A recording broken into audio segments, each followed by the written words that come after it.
Okay, good. I can actually see the screen now.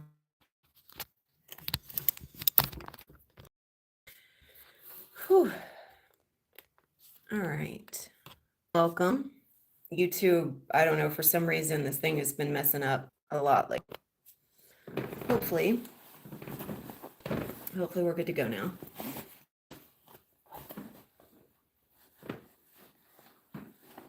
I had to go back and post the link, take it down and post it again everywhere. So thank you for your patience.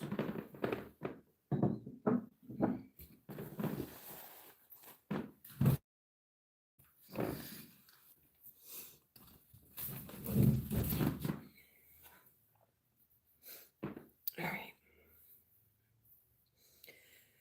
I'm just going to give everyone an opportunity to drop in and hopefully, like I said, hopefully the link is working.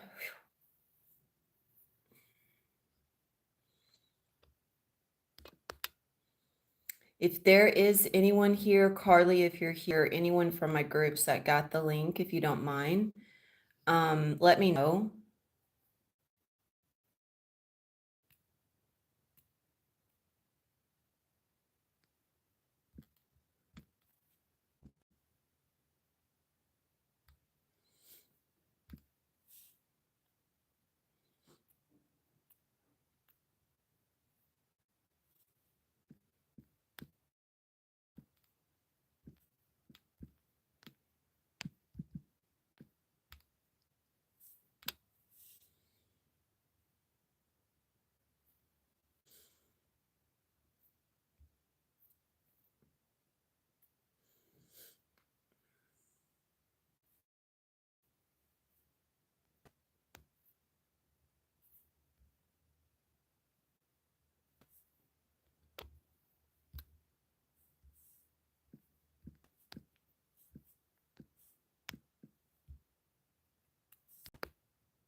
Whoop.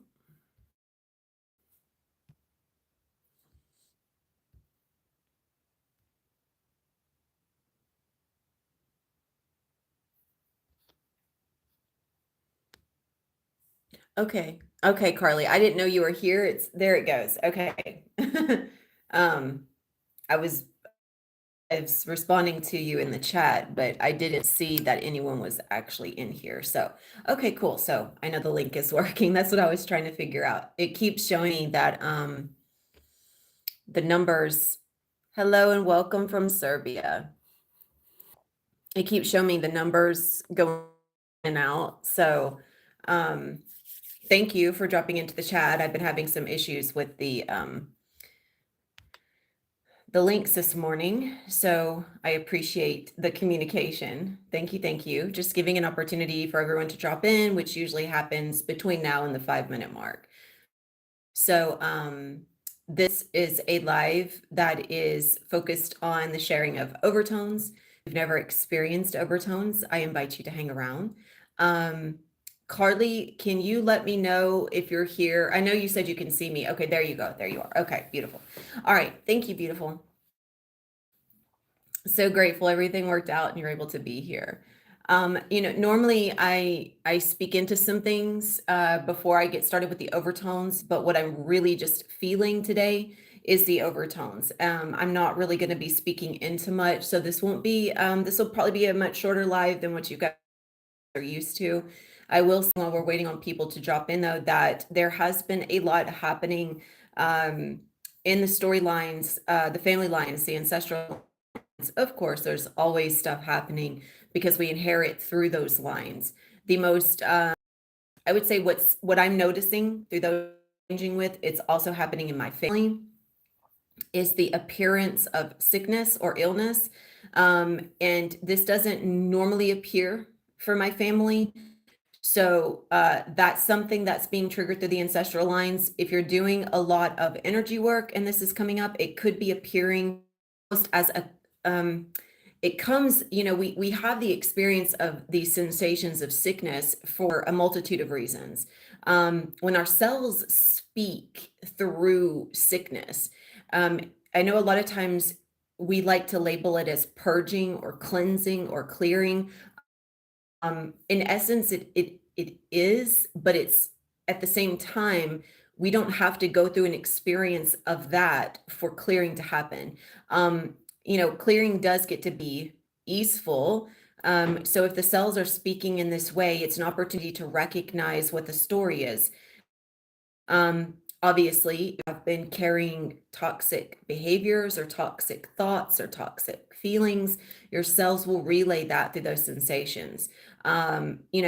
I know myself, one of the biggest things that's present is reactivity through this impulsive responsiveness, where I just impulsively respond without having, like, I'm not actually aware of why I'm saying that, or and this is directly in communication with my mom. That's my heaviest trigger line of reactive response.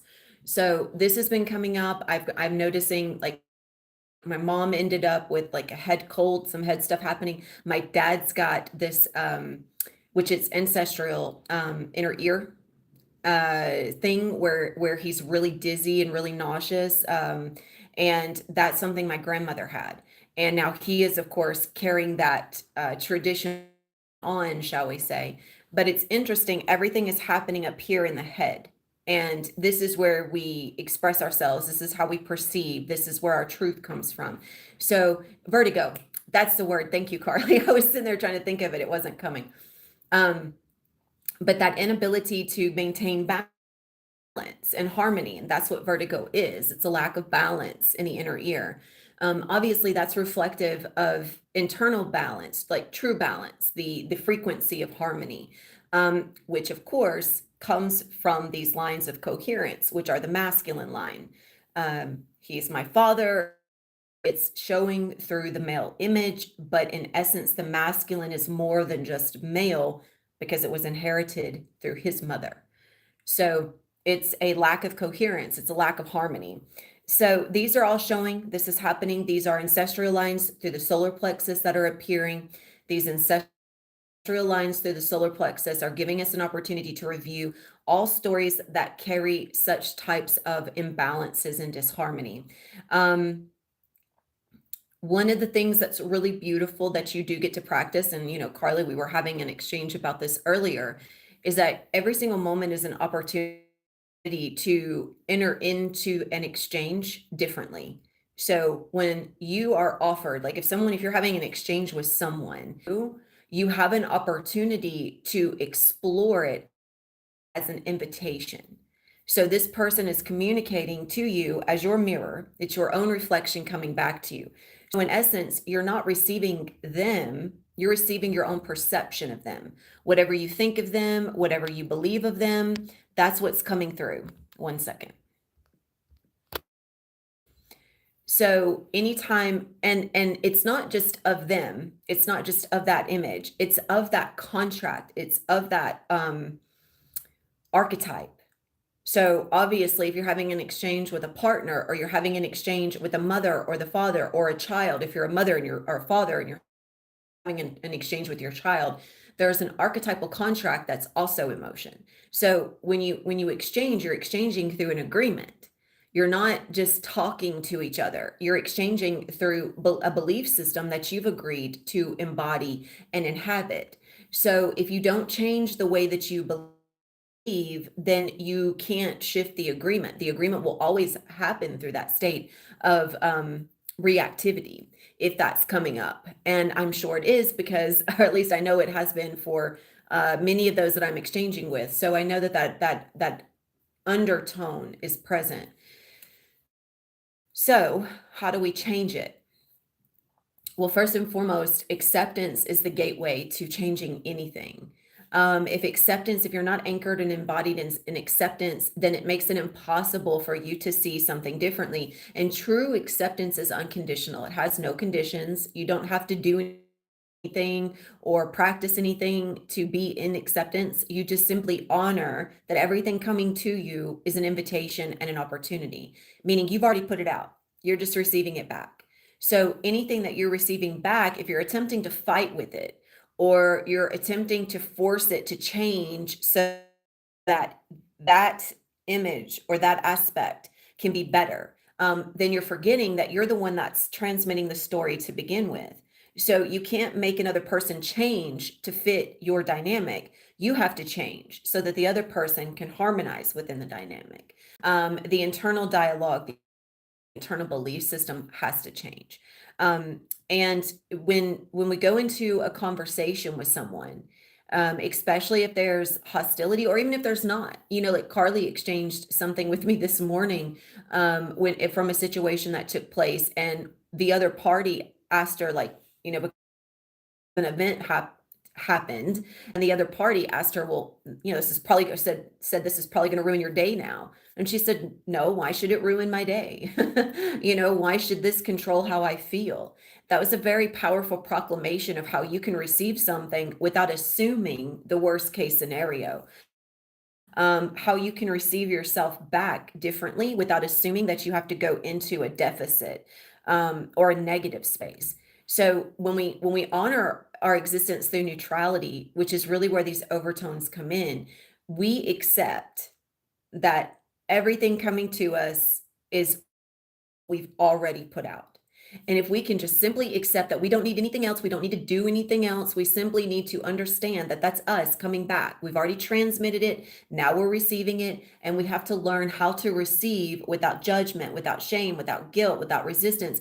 Can we receive without feeling like we have to do things the same way all the time, or remain in our comfort zone of doing to feel like we're actually going to make a difference? Because if what we were doing was already harmonizing, then the story would not come back with resistance. If what we were doing was already providing balance, then we would not need that opportunity to see ourselves through the storyline and through the event that's happening in, like, the seeming, chaos or upheaval. So just keep that in mind, that if you want the story, if you want the scene to look differently, if you want the cycle to appear differently, you have to internally take control. One of the things I was exchanging with another sister earlier was around this process of what's taking place in the nervous system. It's a chemical response. It's a chemical reaction. Your entire physical feeling is dominated by chemical responses in the neural uplinks. So, yay! Welcome, Samantha. I'm so grateful you're here. Beautiful. So grateful you and Carly both made it. I don't know if anyone else is here because the numbers are they've been going crazy, but I'm grateful to have you both here. I really, really am. It makes it so worthwhile. Thank you both for being here. And honestly, the way that YouTube was operating today, I have a feeling that the link is not actually live. I feel like it's actually like it's live, but it's not transmitting, which is very interesting. Means that everyone that's landing here today, especially, is finding it with great intention and purpose. That's what I felt when I was first creating the link, because I had to come back in and recreate it. So whenever there's seeming upheaval that's happening, when something is wrong, or like even what I'm witnessing in my dad, like the sickness that's happening in him, I transmit that same story. Just because it's not happening to me does not mean I don't carry that storyline. It actually is happening in my bloodline, which means that if I do not choose to recreate the story in the memory right now, by the time I reach that point in time, I will be activated to inherit that sensation. My physical domain will say, it's time. You're going to have to, you agree to experience this line of sickness based on the bloodline, based on the ancestral line, based on all these things. And until you change the story, your cells are going to respond reactively through this form of control. It's a chemical transmission. It's a database transmission. Okay. So your cells are transmitting chemical responses, and you physically feel those chemical responses. Oh, did it really? That's interesting. That original link took you there. It's, you know what? It's probably because it's welcome. Great to have Here, my dear. It's probably because, I had actually deleted the link. That's probably so it probably took you to the, like, most I don't know, most accessible one because I actually deleted it. So, yeah, that's why it rerouted you there. But that was a good one. That was a good link. Um, so with that being said, what I was exchanging with her is that, these chemical transmissions that are taking place, it's your hormones. We think we feel, a lot of times people think they feel love or they think they feel, mm, joy, but it's your electrical impulses are sharing chemical responses that allow you to actually feel, and then you identify that feeling. You identify that feeling because of the specific chemical response, and that chemical response is carrying, you know, storylines, data, just like with my dad's vertigo.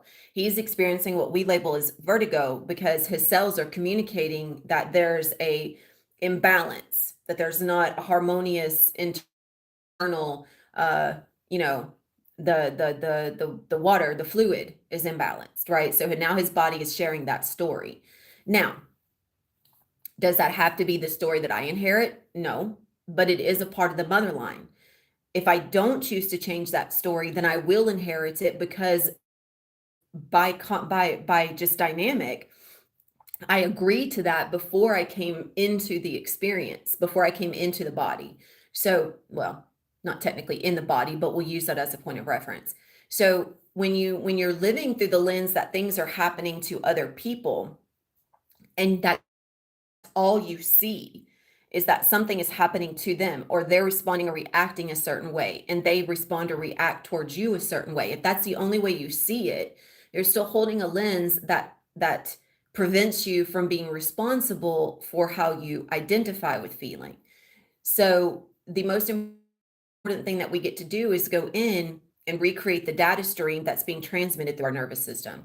And this is ancestral line recreation, ancestral line clearing, so you can actually inherit your ancestors from a neutral space. So you can actually inherit the stories without having to go through the active points of time, as suffering, because that's the way it's designed. You have an agreement to inherit every single one of those stories so that you can consciously change the story. That's the whole point. But if you don't change the story, then guess what? Your karmic debt continues. And karma is not bad, just like ego is not bad. A lot of people get offended when you mention ego because they're like, I'm not operating ego. It's not me. Da da da da da. Ego is a beautiful teacher. To be able to accept ego is the same as being able to accept karma. There's nothing bad or negative about it. If there is a trigger that happens just from the mention of it, it's obviously there's a belief system around it. And there's an inability to process anything deeper.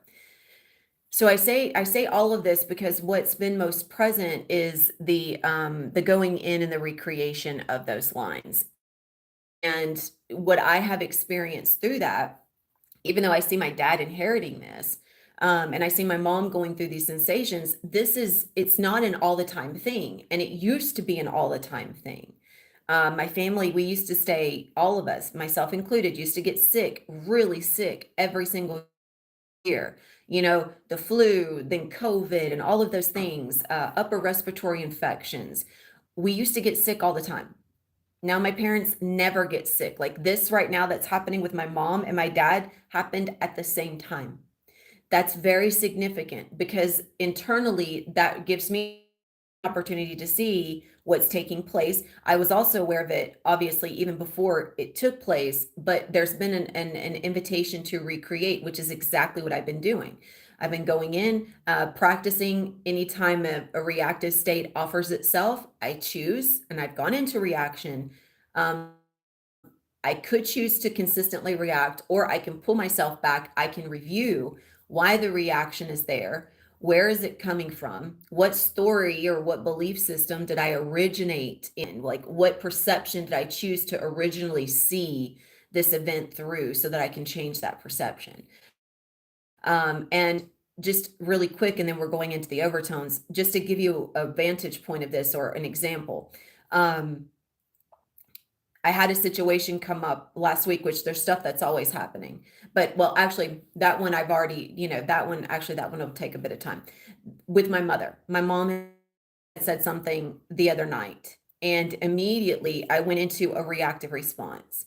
And I could feel it was just like every single time she said something, I felt I was just this state of how is she not seeing? Like how is she not aware? How is she not understanding?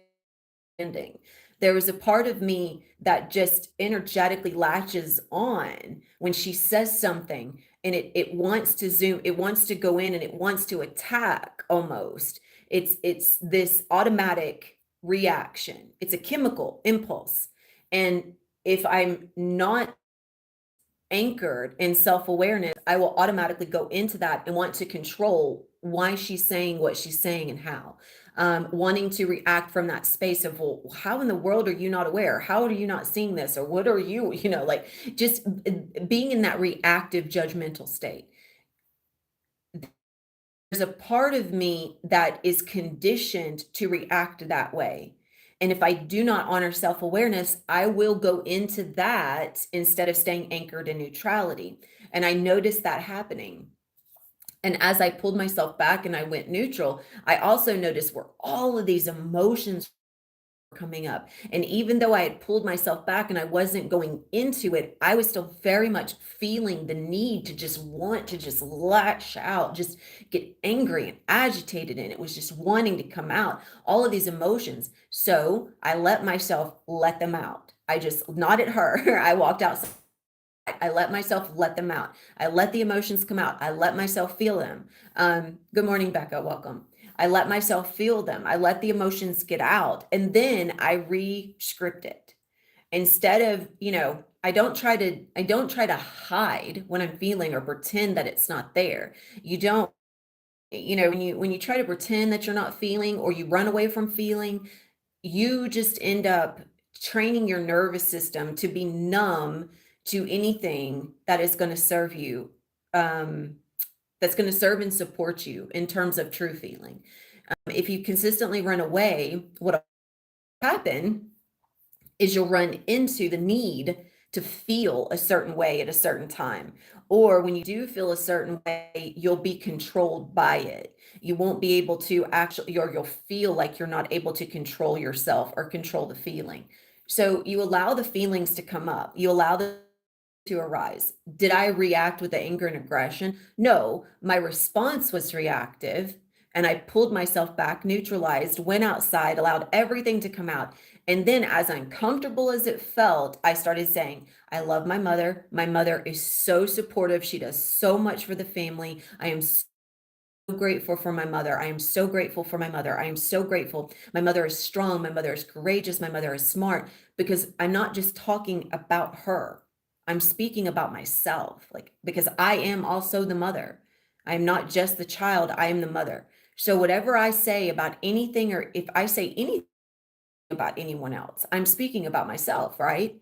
So if I want to take all of these, all of these ways of feeling and believing and behaving, it's very easy to put that on someone else. It's very easy to put that on someone else. It's very easy to project, my emotions, and it's very easy to project what I'm thinking and feeling.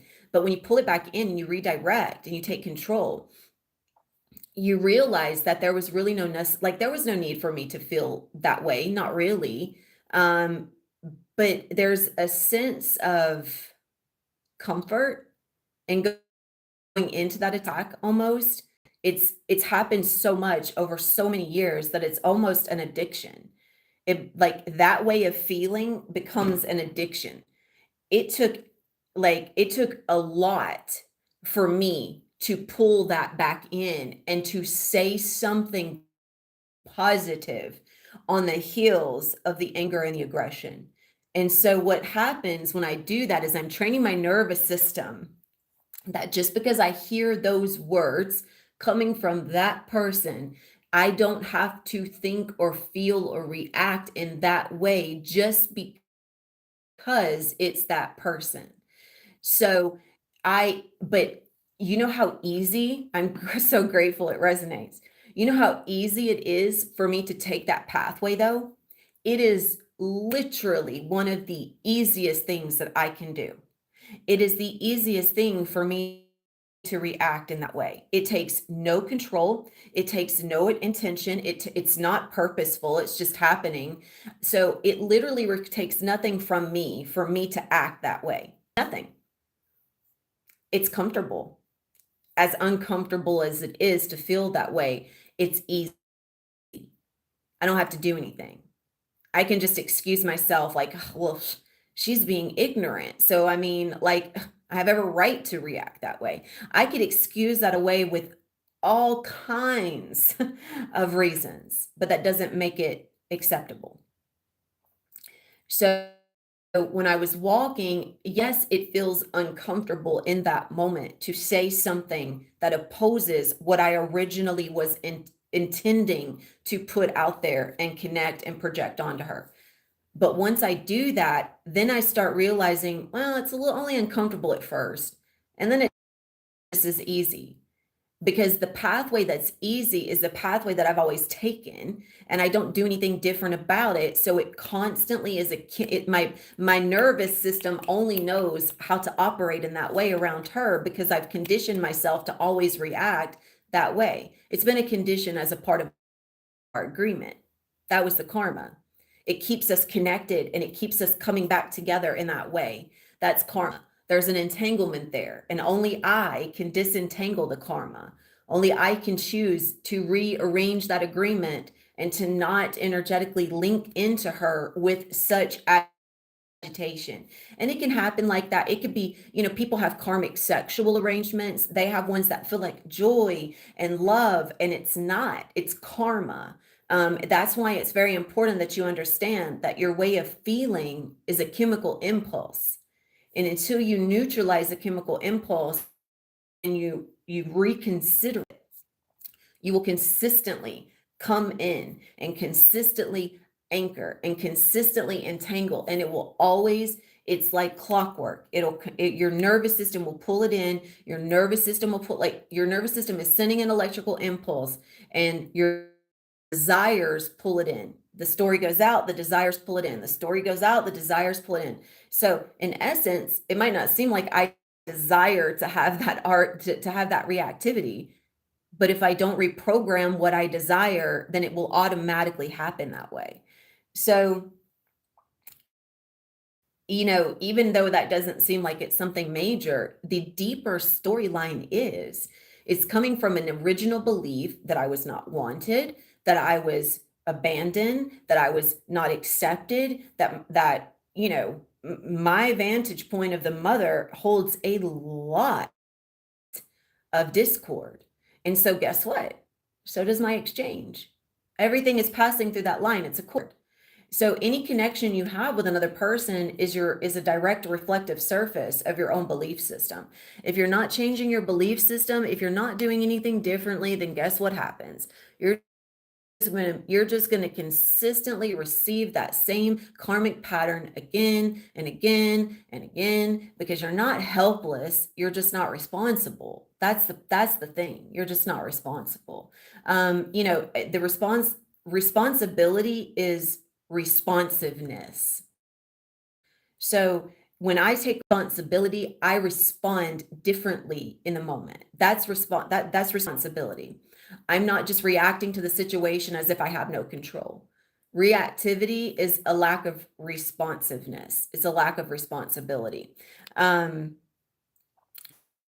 and it's a perfect avenue to excuse yourself through and excuse your behaviors, as if you have no control or you have no power, or it's very easy to act as if you can't do anything.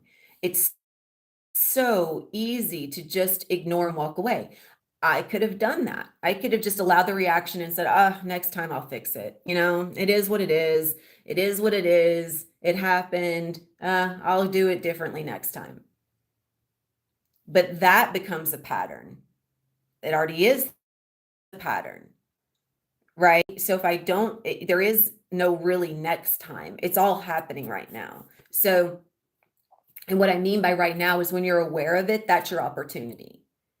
I mean, next time is already happening in the point of awareness, anyways. So to just diminish unnecessary suffering, you take responsibility in the moment. When you're aware of it, when you're aware you're doing something, why not choose to do it different?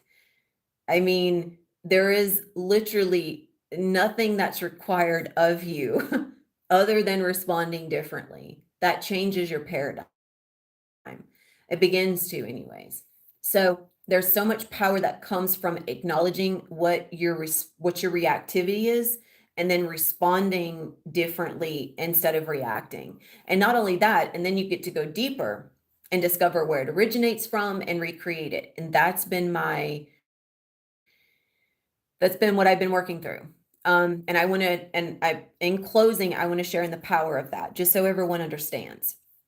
One of my biggest struggles recently has been finances, not because I can't make money, not because money isn't available to me, not because what I offer isn't worthy. I have absolute confidence. Like for the first time, I actually recognize my worth. I know how valuable I am. I recognize the value in everything that I exist as because of the self mastery.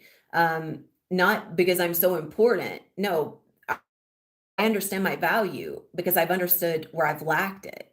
I practice in my shadows as much as I practice in my light because you can't just be in light. It's impossible. Light always has shadow, just like matter has antimatter. I mean, you're always one and the same.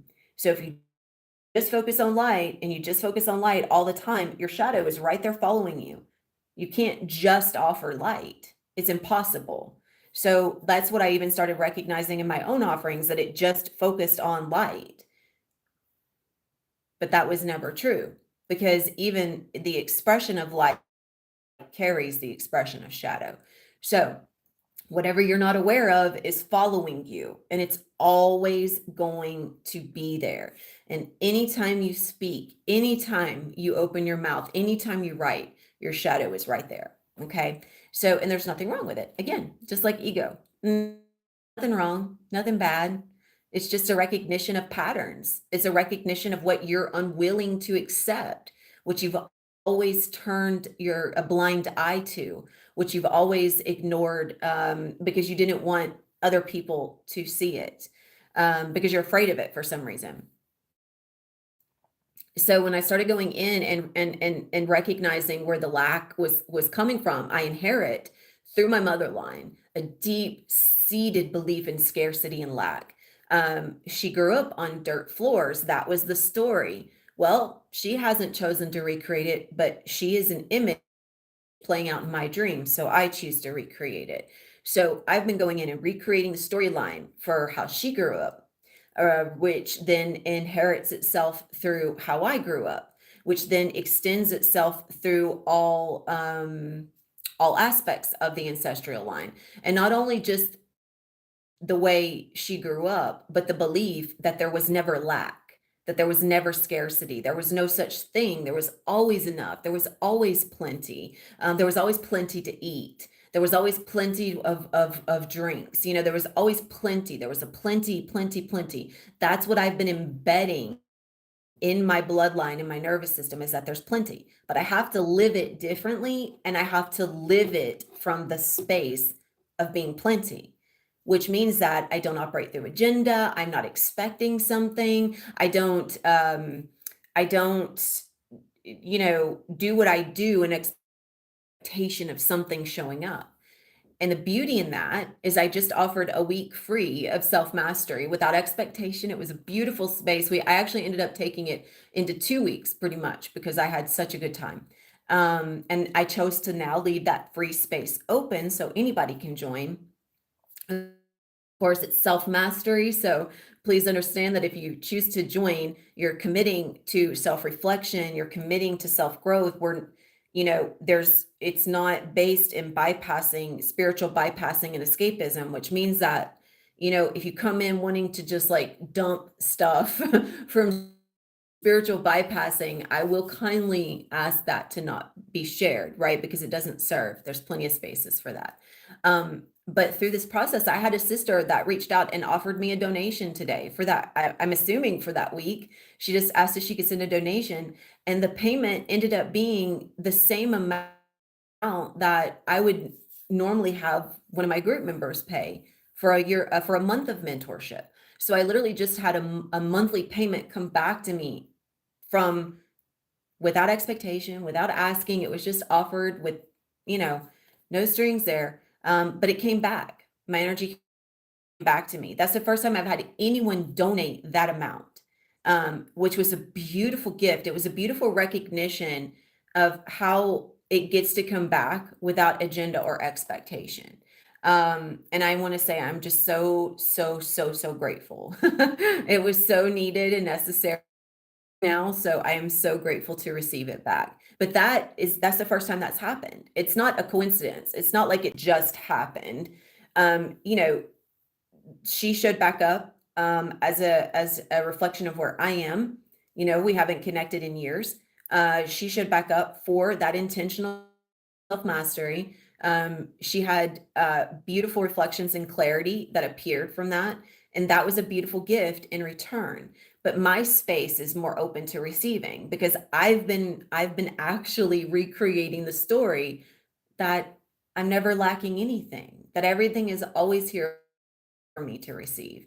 And it's showing up. That literally came through within, you know, a day of me actually going in and recreating that in my family line. So obviously she was already in my stratosphere, but nothing happens by accident or coincidence, right? Everything is intentional.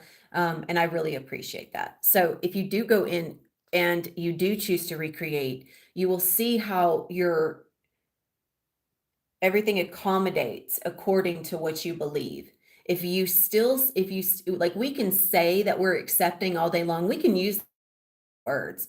You guys hear me say this. You can use the words all day long. You can have words. You can talk about things.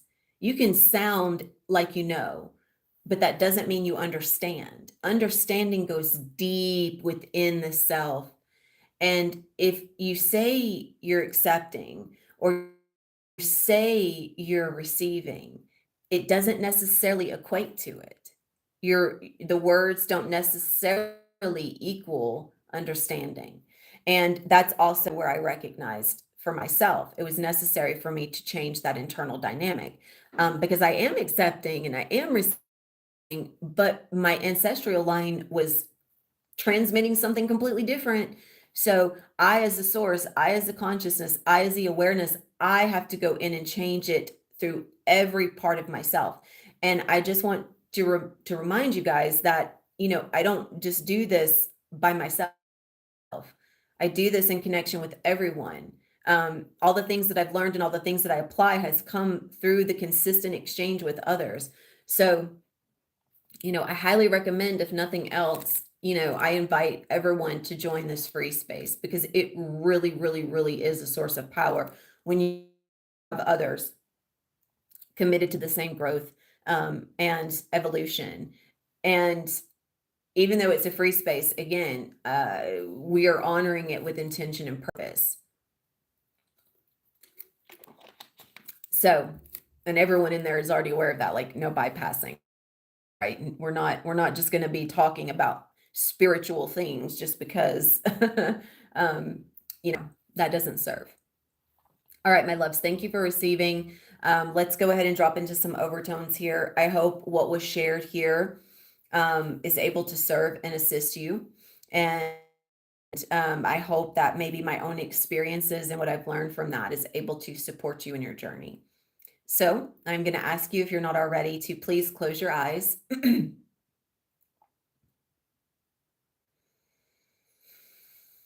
And I want you to just allow yourself to surrender your nervous system.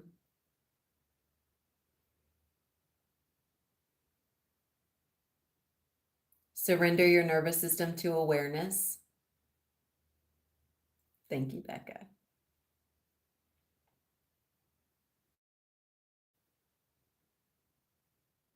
acknowledging that your awareness is everywhere.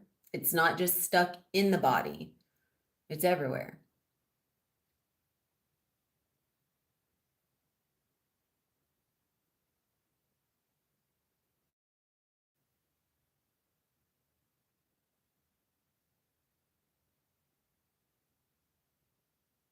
And give yourself permission to accept that you can feel everything.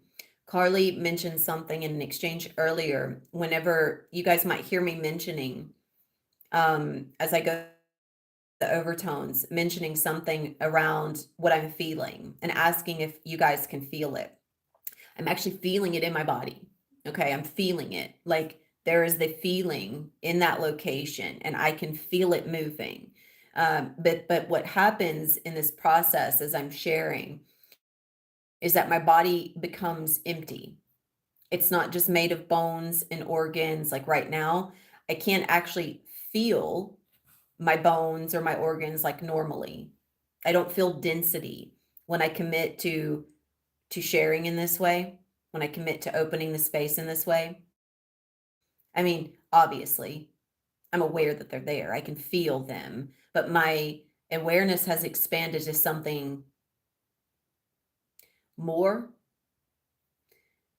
So it becomes an empty space. I become empty. I'm not consumed with, oh, I've got pain in this area or discomfort in this area.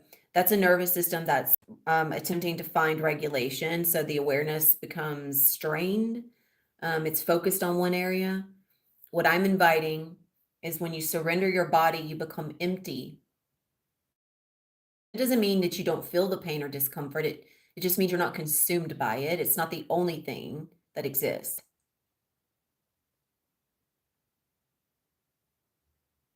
So when I empty myself out, I'm a vessel.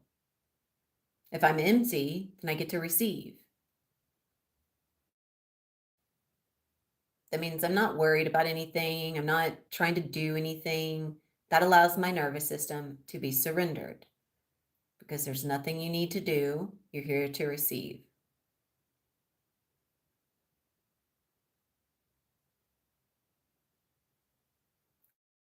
Allowing your nervous system to relax. And I would like for you to imagine yourself laying in a field of wildflowers.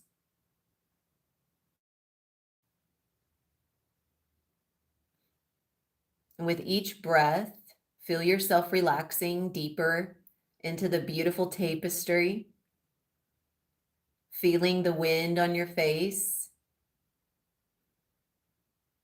allowing your nervous system to recognize the scent of wildflowers. We've all smelled flowers, so we know what they smell like. We've also felt grass. We know what grass feels like.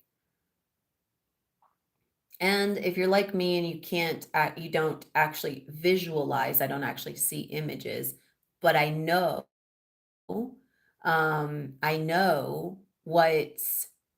a field of wildflowers looks like.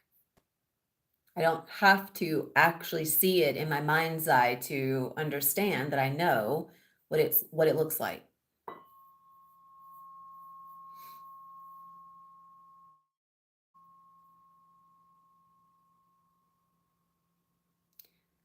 And just allowing yourself to relax and surrender your body, surrender your nervous system.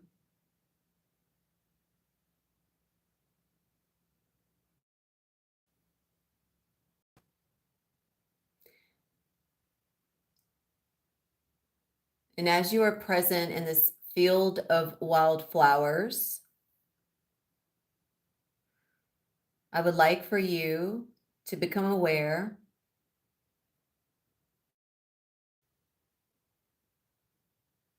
that the breeze is carrying a stream of color towards you.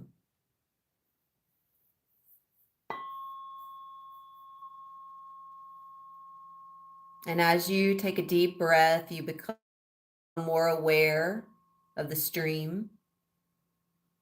and you become more aware of the color. Allow yourself to connect to that color.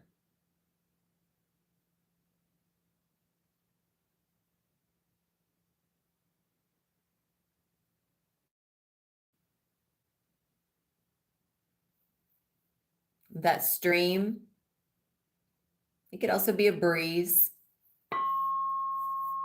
but it has color to it. Feel it as it comes to you, and it begins to surround you. It begins to envelop you like an egg, like a shell.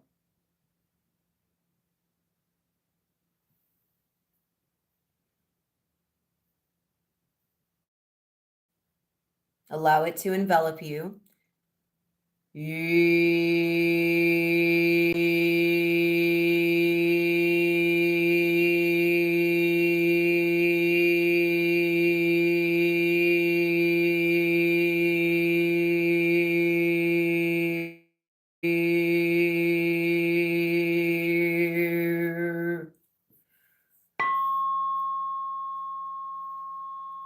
Allow it to encircle your body, and as it wraps you,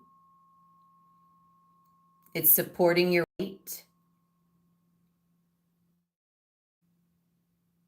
So you can surrender deeper, surrender your muscular, skeletal, surrender the body, surrender to the support. And with each breath, you begin to feel yourself becoming more and more weightless, lighter and lighter.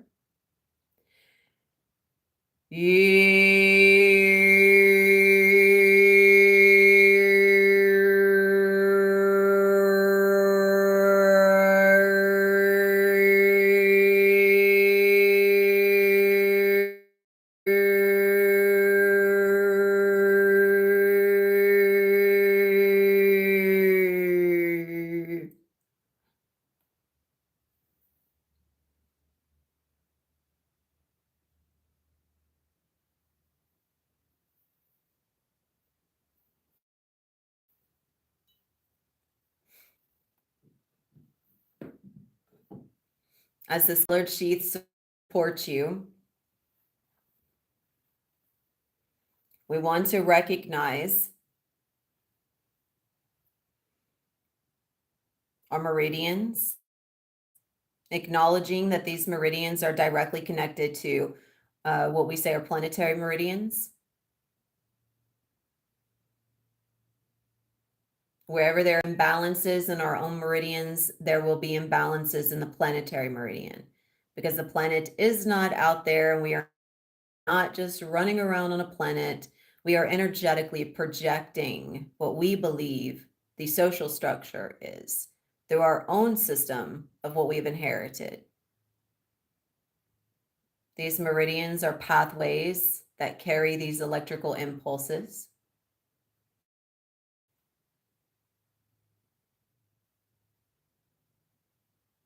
And so I just invite everyone to accept and allow anything that comes to the surface.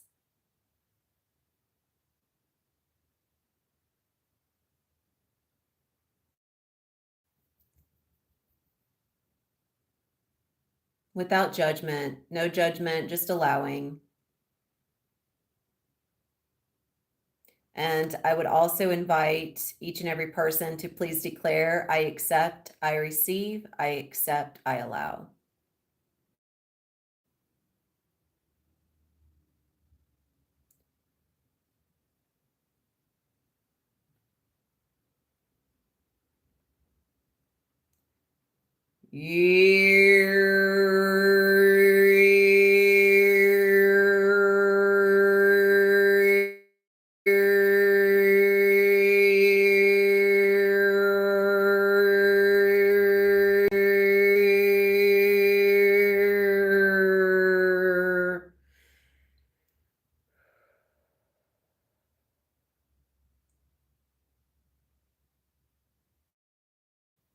Opening the space, opening the meridians.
Just find the space open.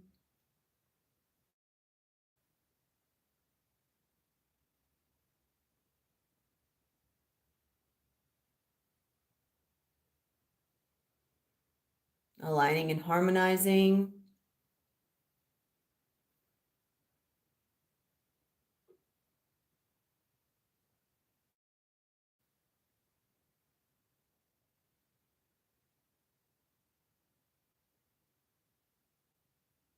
Okay, we are connecting to the root,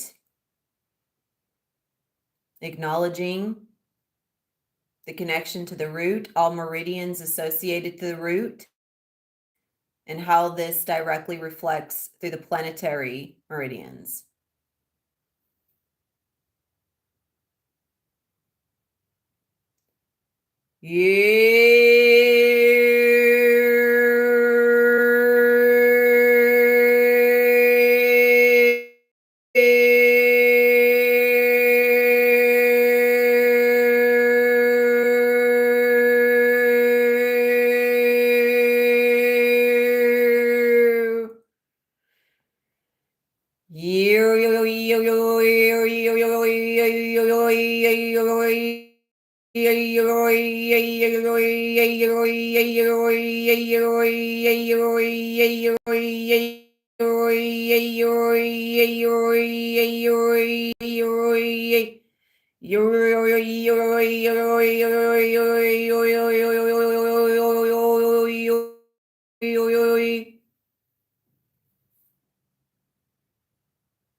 Just allowing the root to open.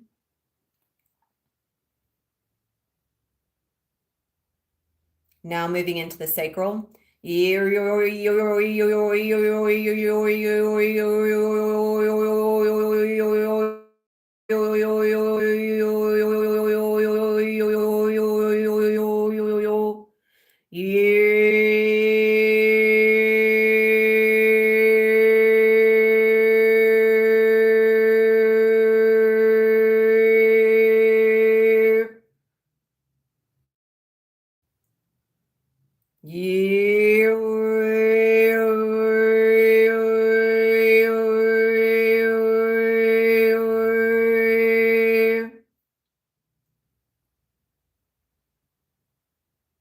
And pulling up through the solar plexus.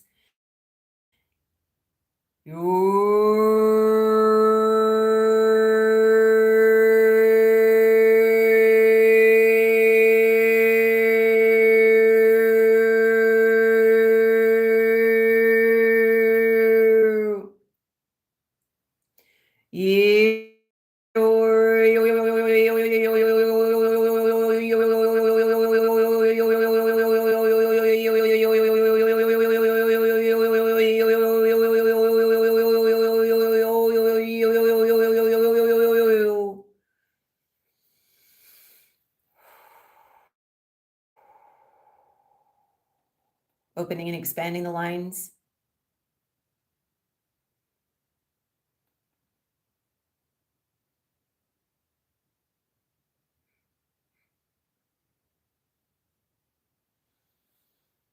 And beautiful. Feeling it pulling up through the heart. You might feel some expansion there through the spine. Your body, if your body moves involuntarily like mine, you might feel some pulling there. If not, you might just have an awareness of it feeling more relaxed, more open through your spine and your back.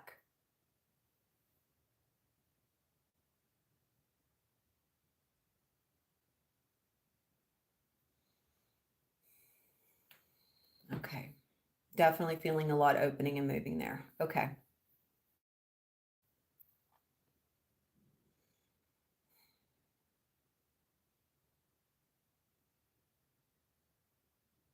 Like to call forward all ancestors, allowing yourself to just simply connect energetically. You don't have to see images, but if you do, please allow it. We want to simply call forward all reference points to the ancestors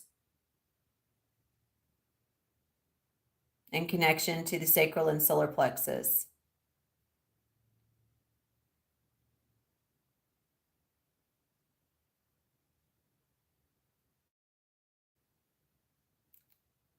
Gently calling these reference points forward, acknowledging that ancestors are not people, they're beliefs.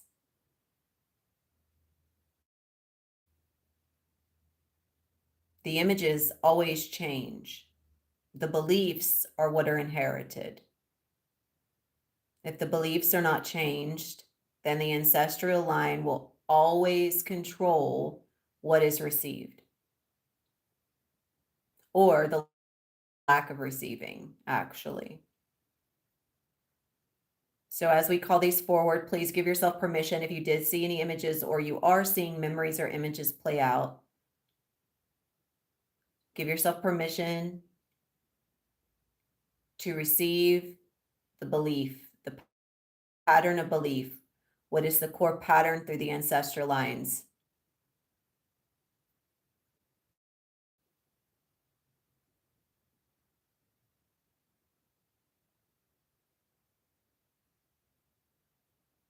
I'm hearing grief and resentment.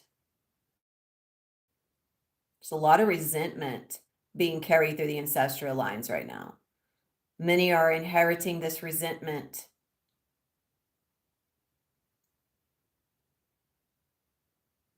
And there is heavy grief and sorrow connected to that.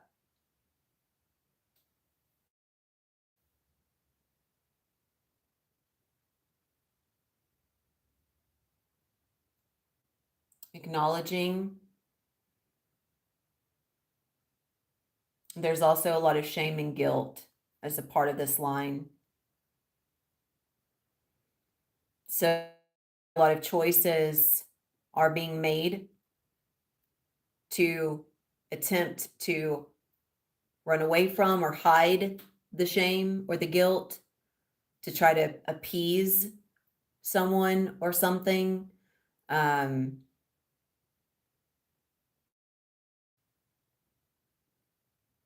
that's what I'm sensing.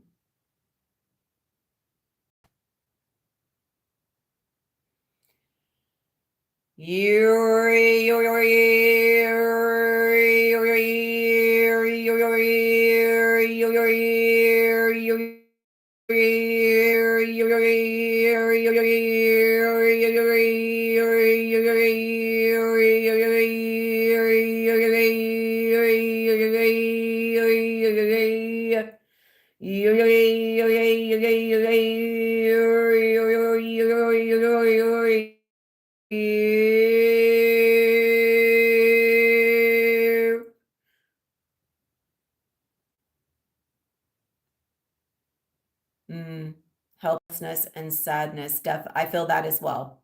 Yeah, definitely feeling that. So as we acknowledge what is being passed through the line, this belief, we now hold the opportunity in this moment to transmit it differently. Transmit it differently. So Instead of being helpless in this moment, you're full of power, you're intentional, and you're aware of what is present. That is your source of power.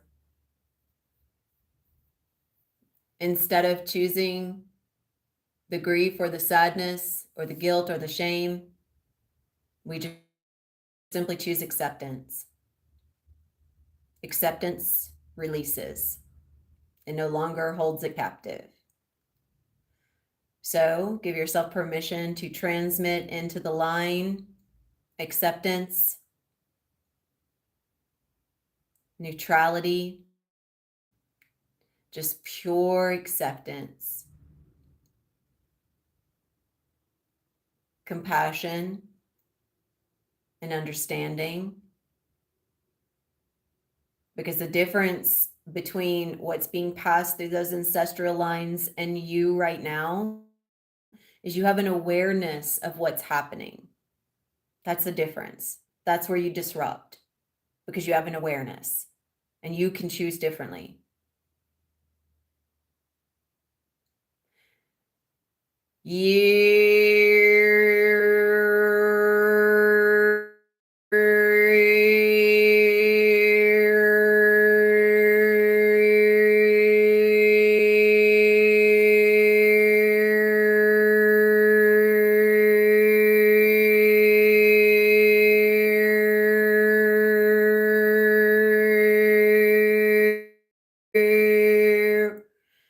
Allowing yourself to transmit it differently.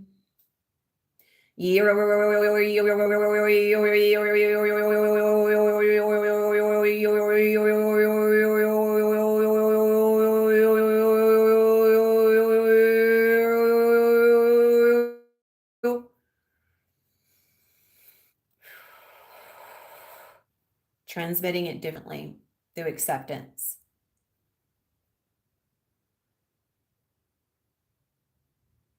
And you know what freedom feels like. We are in the presence of a field of wildflowers being supported by a cocoon of vibration. We are surrounded by freedom because we choose where we want to be. Just like you chose to enter into the field surrounded by wildflowers, you always have a choice. Transmit that through your ancestral line.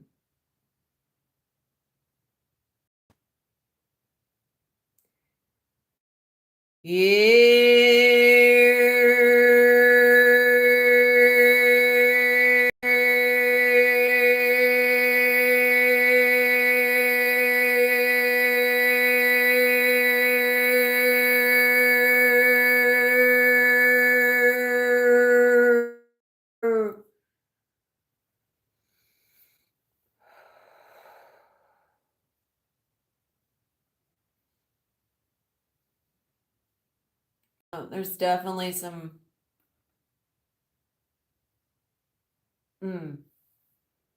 heart opening and movement on that one.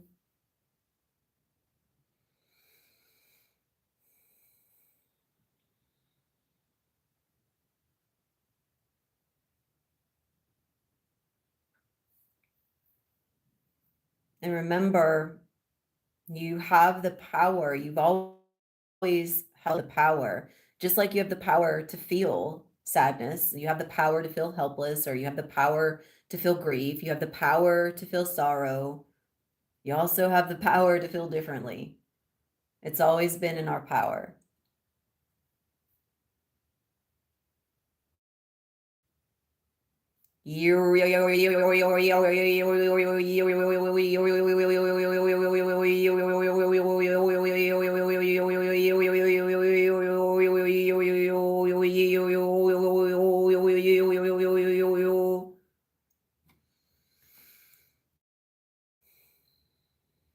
Let's see, what is the most predominant line that's been carrying this through the ancestral? Where's the most predominant meridian? Sacral. Okay. Sacral womb, of course, yes. So This is also like digestion and sacral. This is where all these beliefs are carried. The helplessness, it's inherited through the womb, it's passed down through the womb. Um, the feeling like you have to do things the same way or you don't have another choice. That feeling again is inherited through the womb, it's passed down through the womb. So not only are we the child, but many of us are also operating from the parental archetype. Obviously, as a child, you're operating from the parental archetype. You don't have to be a mother or a father per se to still be responsible for the mother and the father.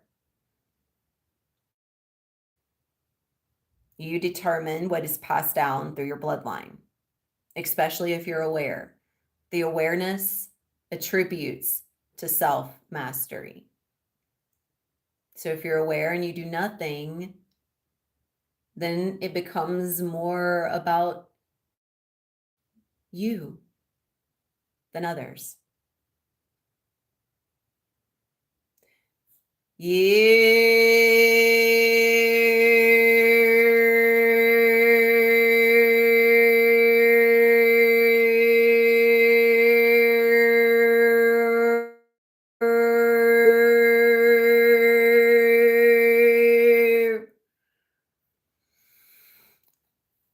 Oh, oh, and there's a lot pulling up. Oh, yeah.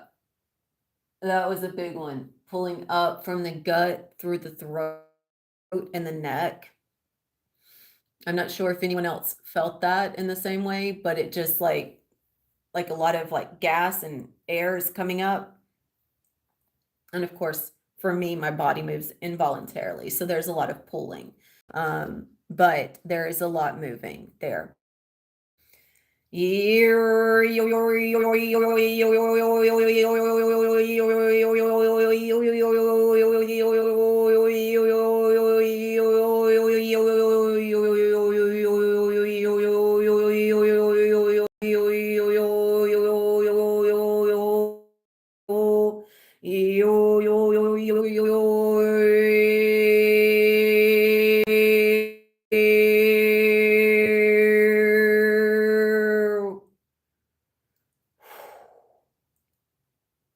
Oh, yeah, that's really pulling from that abdomen.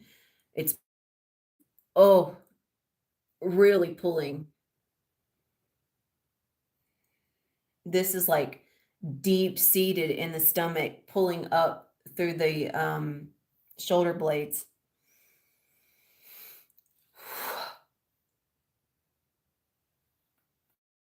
Mm,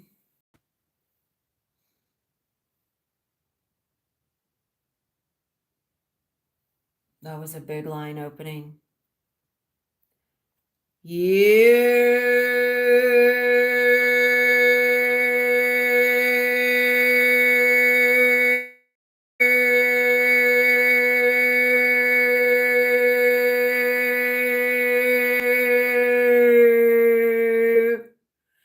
We are opening up that sacral, harmonizing.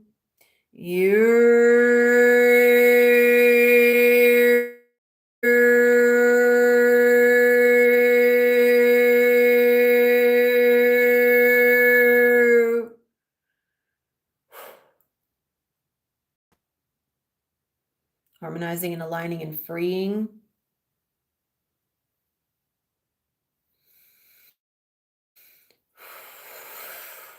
Freeing that space.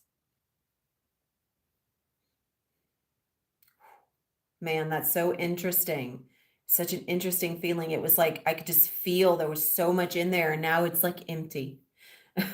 It's like it just was packed with vibration, and then it was just moved. It's very interesting. And what it feels like in terms of a sensation for me is it feels like I have a 12 pack. It feels like really strong abs are packed in there and then nothing. And then it becomes empty. That's what it feels like to me without me contracting my muscles or doing anything. That's the sensation my nervous system is relaying so that I can feel the movement. It transmits it through a sensation that I recognize, such as my muscles feeling like that, even though I'm not contracting my muscles. even though it's vibration.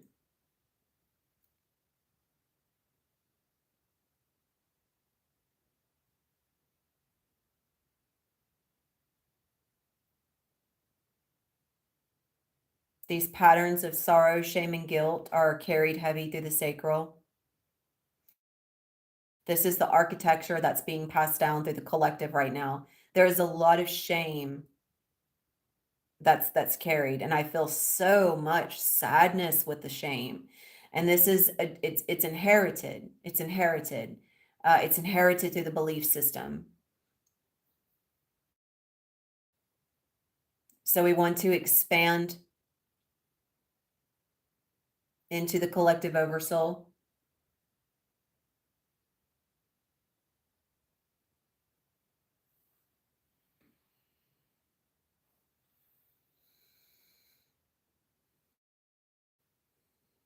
And neutralize with acceptance, wisdom, and understanding. This does not when we say I say neutralize, it doesn't change what you see out there. It changes, you learn to change how you receive what you see. It doesn't mean that all of a sudden you see people hugging each other that have hated each other for years. It doesn't mean that there's world peace instantly through this. No, but there is an intention and a purpose to neutralize how you perceive. When you neutralize how you perceive, it begins to neutralize the emotional intensity and the emotional impact. When your perception is loaded with the identity of emotion, whether it's loaded with the enhancement of joy and love and excitement, then you imprint this perception and it becomes clouded. No different if that perception was held in anger. It's no different because those emotions trigger a reactivity, meaning you're only responsive to the feel good. You love to feel good, or you're only responsive to the anger or the attack. So let us neutralize that space. Geria sokoya najia taredi ko ende mak ore asote shiki akomatashia namatisia koyanari akoriasia kotia matashia. Rekotesia kotesia kotesia kotesia kotesia kote orekuta komatia sia to shuki ne mariata korek asuko achi. Rekata komatikisi orek uk ark asik uk a. Rukus rukus rukus. Ruk shana yat u.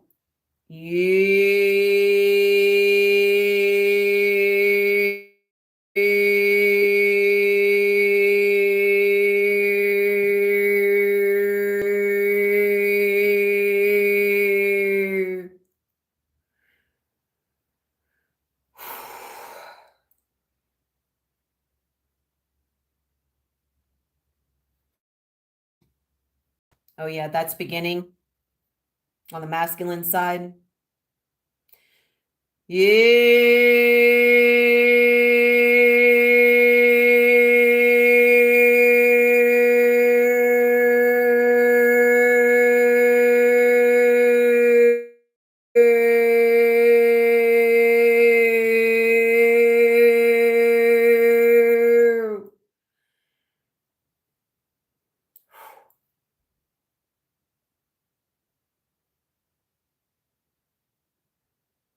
For me, I feel it moving in through the right side. That wave, there it goes. Extending through the left, intercepting. It's really anchored in that abdomen because there's so much. The reason why I feel it in the sensation like that is we're all energetically operating through our lower dantian, which is our ego. Our ego is what is the president of the material plane. Okay. The ego is what controls and operates the physical dimension. You have to have the identity of the ego in order to experience your physical world. So we don't want to get rid of it. We just want to learn from it.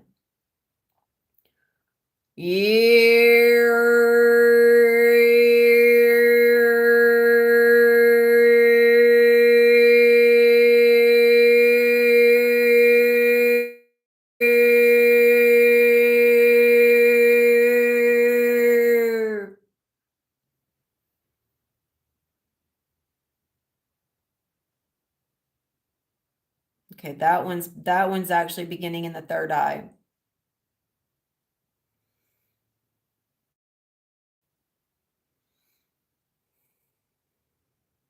And then moving through the heart space. So that's picking up and clearing the perception of the line.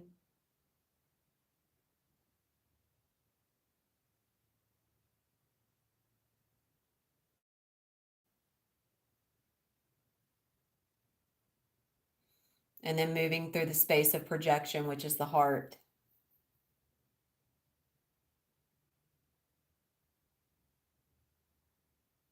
So we would like to anchor. In closing here, we would like to anchor numerical architecture. This geometric architecture is anchoring the harmony, the coherence, the balance, the wisdom, the understanding. We are beginning with 7474.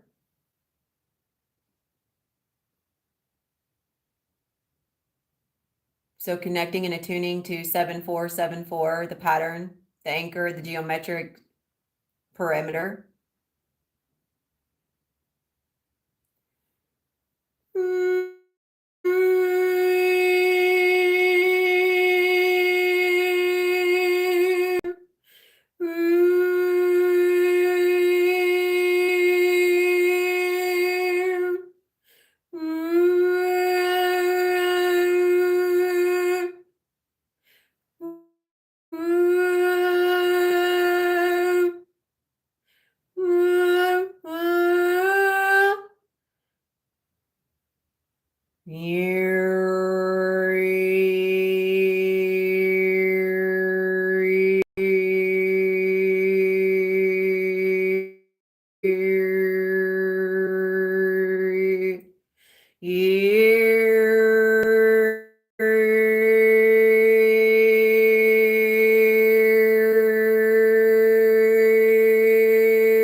Just curious if anyone is able to feel that moving through the body.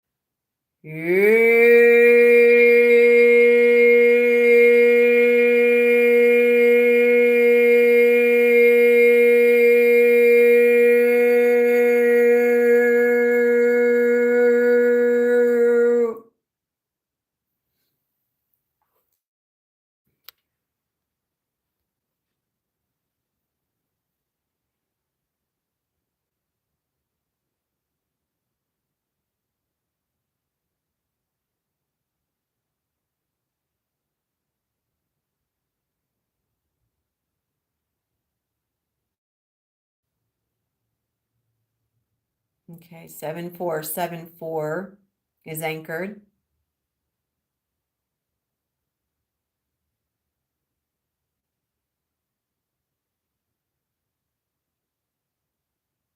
Next is 2112. Thank you, Becca. I appreciate the reflection so much. So next is 2112.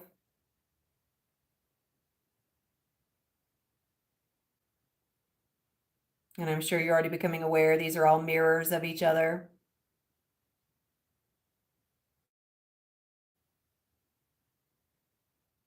Attuning to 2112.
Man, that one's lighting up the inside of my the visual, not visuals, but like I can see the codes, if you will, like the dots, the dashes, the waves, the geometry.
The vibrational architecture. Ooh, that one's beautiful. It moved in the front, now down the back. My spine's all warm.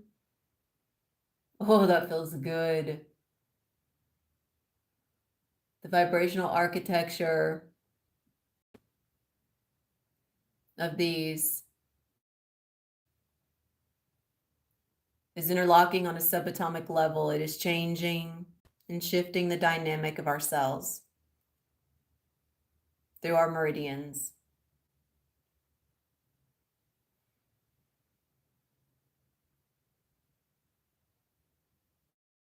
So our nervous system is receiving these vibrational impulses, transmitting relaxation, clarity,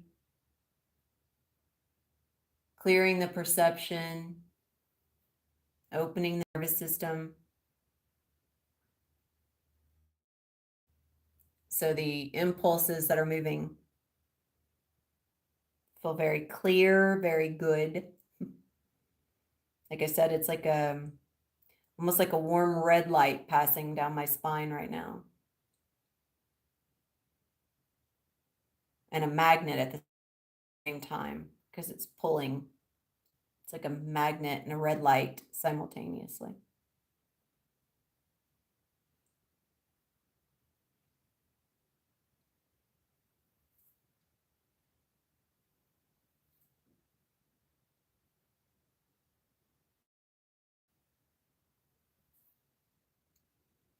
Now in closing, 1411. Now this one's a little bit different, but it reduces to 7. 7 is a powerful anchor. It is also one of my overtones. You cannot break down 7 easily. There's a reason for that. 7 holds a beautiful source of power, and its strength and its wisdom and its integrity.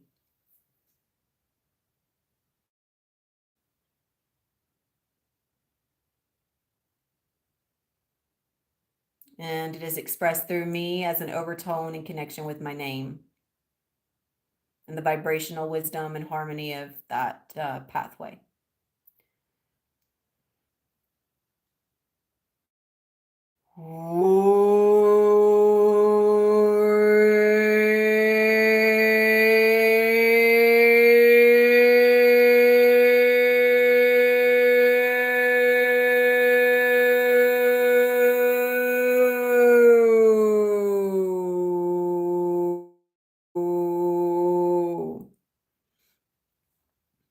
And this is our final anchor.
I'm definitely on that set. I'm not, oh, okay. I'm feeling an interesting sensation here.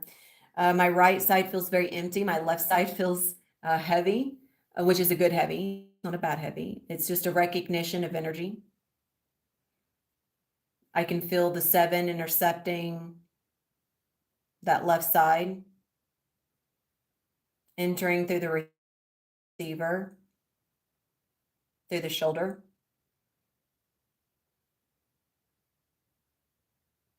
And building a foundation there, extending across and up.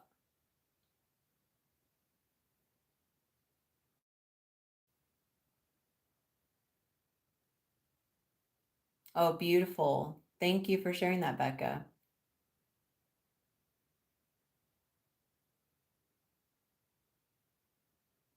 Yeah, it is erecting the spine, very much so. So like for my spine, my spine feels like it's water, honestly, or I feel like my shoulders are almost like in water. You know how it feels when you're floating?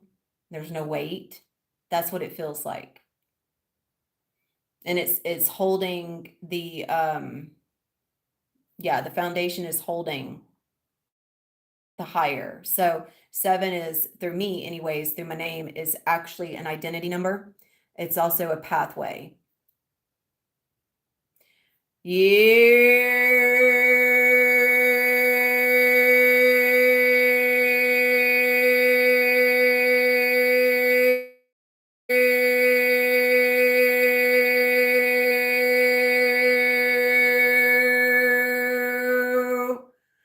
And in relation to the harmonization of the planet, the anchor, that's, I really wish I could just project this. It's a very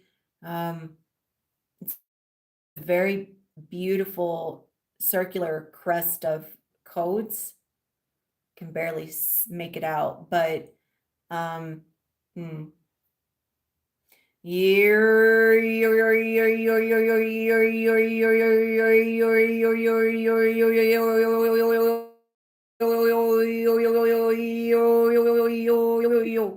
I will share them.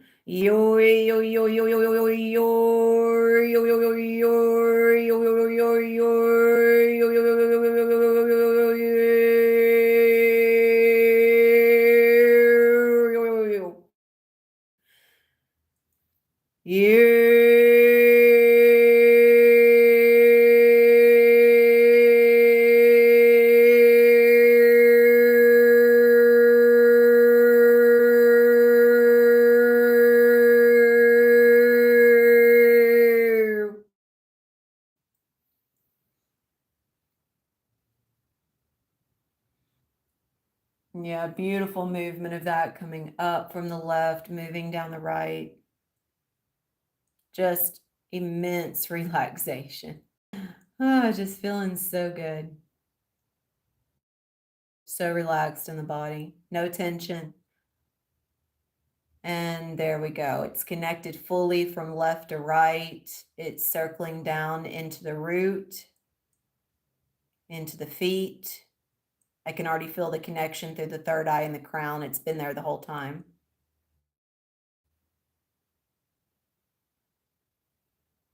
And expanding through the heart.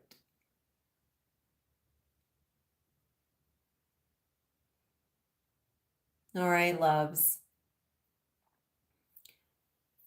We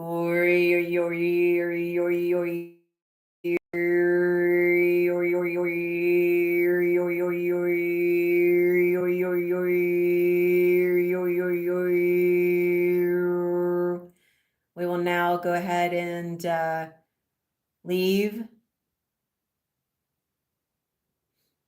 our beautiful field of wildflowers. So just feel yourself moving back fully in.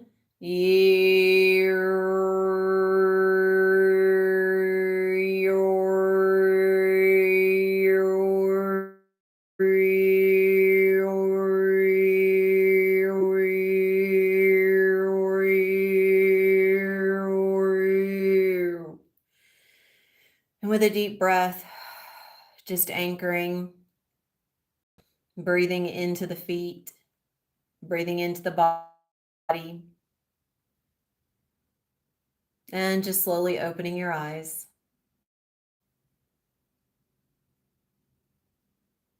Just feeling everything come in.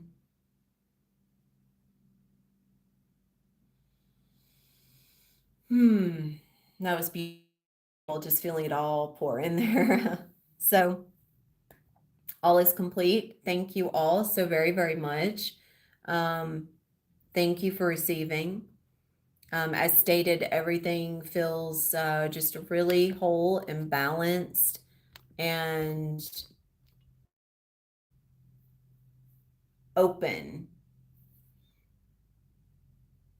And I'm also, yeah, I'm sensing immense balance and harmony. Now, you're very welcome. Thank you so much for receiving. From this space of neutrality, you get to move energetically from the space of what you have chosen. And remember that, remember that. Remember the power that you have, that you are, and the power that you hold, and that you're never disempowered except through your own belief that you simply are. You're the power is always in your hands for everything. It doesn't go anywhere else. I mean, obviously through the belief it outsources itself. But give yourself an opportunity to bring that back in. Thank you. Yeah, I felt the download to bring this through, and I'm like, man, I'm just, I was bringing it through like I'm in my old Carhartt shirt. Try to dress it up a little bit. These are homemade earrings, so thank you. They're clay. They're clay homemade earrings. So thank you. Just remember that, you guys, and for those of you that are a part of the group, I'm just giving others an opportunity to drop in. I will start sharing in there. If anyone is interested in any private exchanges, all of my sessions now are either through a mentorship package where we consistently exchange and mirroring, or I do ancestral line clearings, recreations, where you actually go in, we read the ancestral, like we see what's here right now for you to acknowledge and recreate. It would be a good chunk of your choice path, a good chunk of your life, or at least a good chunk of that section of ancestral inheritance, which then transmits through everything else. And you can go in and you can do this, of course, as many times as is necessary, along with your daily, acknowledgement choices in your awareness. So I have those open and available. They're all overtone based as well. They're exceptionally powerful in like in one-on-one exchanges. What's offered here is one thing. When you come into the one-on-one, it's definitely going to be even more intense and more impactful. So keep that in mind. All of those are open and available. If anyone is interested, I also, like I said, have the mentorship that is available with like daily mirroring, weekly exchanges where I will go in and offer a live for you, like a one-on-one type live for you like this. So all of that's available. If anyone is interested, I will have my information in the description. Please reach out. I'm so grateful you all were here. Thank you, Carly. I'm grateful you were able to drop in. Thank you. Thank you. All right. Love you all. Thank you. Until next time. Adonai.